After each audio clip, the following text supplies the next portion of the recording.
ഈ ശ്രീലങ്കൻ പ്രസിഡന്റ് അമേരിക്കക്ക് കൊടുത്ത മറുപടിയെ ആഗ്ര എങ്ങനെയാണ് നോക്കിക്കാണുന്നത്? ഒരു ചുവന്ന പൊട്ടുപോലുള്ള ഒരു കൊച്ചു രാജ്യമാണ് ശ്രീലങ്ക. എന്നാൽ അവിടുത്തെ പ്രസിഡന്റ് കമ്മ്യൂണിസ്റ്റ് ആയതിനാൽ കൈപൊള്ളിയിരിക്കുന്നത് ഇപ്പോൾ ശരിക്കും അമേരിക്കയ്ക്ക് തന്നെയാണ്. ഇറാനെ ആക്രമിക്കുന്നതിന് മുന്നോടിയായിട്ട് അമേരിക്കൻ യുദ്ധവിമാനങ്ങൾ ഇറക്കാനുള്ള അഭ്യർത്ഥനയാണ് ശ്രീലങ്ക നിരസിച്ചിരിക്കുന്നത്. ഈ ധിക്കാരത്തിന്റെ പേരാണ് അനുരകുമാര ദിസനായകെ, അതായത് ശ്രീലങ്കയുടെ ചുവന്ന താരകം.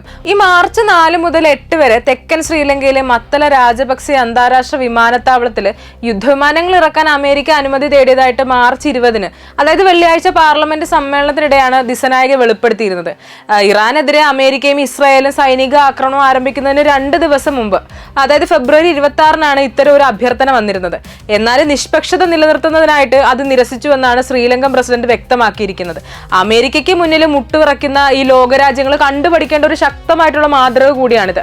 ഈ വെനസ്വേലൻ പ്രസിഡന്റ് ആയിരിക്കെ കമ്മ്യൂണിസ്റ്റുകാരനായിട്ടുള്ള നിക്കോളാസ് മഡൂറോയെ പിടിച്ചുകൊണ്ടുപോയ സൈനിക നടപടിക്ക് ഉത്തരവിട്ട അമേരിക്കൻ പ്രസിഡന്റ് ഡൊണാൾഡ് ട്രംപ് ഇറാന് ശേഷം അടുത്ത ലക്ഷ്യം കമ്മ്യൂണിസ്റ്റ് രാജ്യമായിട്ടുള്ള ക്യൂബയാണെന്ന് പ്രഖ്യാപിച്ചിരിക്കുന്ന ഈ ഒരു സാഹചര്യത്തിൽ ശ്രീലങ്കയിലെ കമ്മ്യൂണിസ്റ്റുകാരനായ പ്രസിഡന്റിൽ നിന്നും ഇത്തരം ഒരു മറുപടി അമേരിക്കയ്ക്കുള്ള ഒരു മാസ് മറുപടി തന്നെയാണ് ശരിക്കും.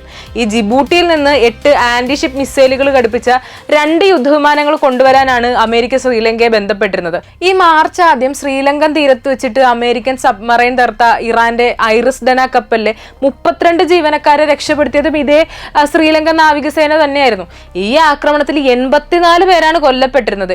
ഇതിനുശേഷം ഐറിസ് ബുഷർ എന്ന 2ാമത്തെ ഇറാനിയൻ കപ്പലിൽ നിന്ന് 200-ലധികം ജീവനക്കാരെയും ശ്രീലങ്ക ഒഴിപ്പിച്ച് സ്വന്തം രാജ്യത്ത് താമസിപ്പിച്ചിരുന്നു. അതൊന്നും അങ്ങനെ മറന്നു പോകരുത്.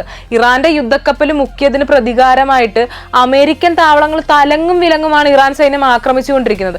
അതൊടുവിൽ ഇന്ത്യൻ മഹാസമുദ്രത്തിന്റെ നടുവിലുള്ള അമേരിക്കയുടെയും ബ്രിട്ടന്റെയും സംയുക്ത സൈനിക താവളമായിട്ടുള്ള ഡീഗോ ഗാർഷ്യയ്ക്ക് നേരെയുള്ള ആക്രമണത്തിലാണ് ഇപ്പൊ ചെന്നെത്തി നിൽക്കുന്നത്. ഇറാന്റെ 2 മധ്യദൂര ബാലിസ്റ്റിക് മിസൈലാണ് ഈ താവളത്തിലേക്ക് പ്രയോഗിച്ചിരിക്കുന്നതും.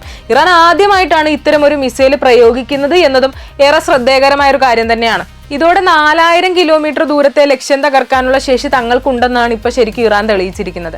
ഇതോടെ അമേരിക്ക വരെ എത്താൻ കഴിയുന്ന ദീർഘദൂര മിസൈലുകളും ഇറാന്റെ പക്കലുണ്ടെന്ന അഭ്യൂഹങ്ങളും ഇപ്പൊ ശക്തമായിട്ടുണ്ട്. അതിനുള്ള സാധ്യത ഈ ഘട്ടത്തിൽ എന്തായാലും തള്ളിക്കളയാനും പറ്റില്ല.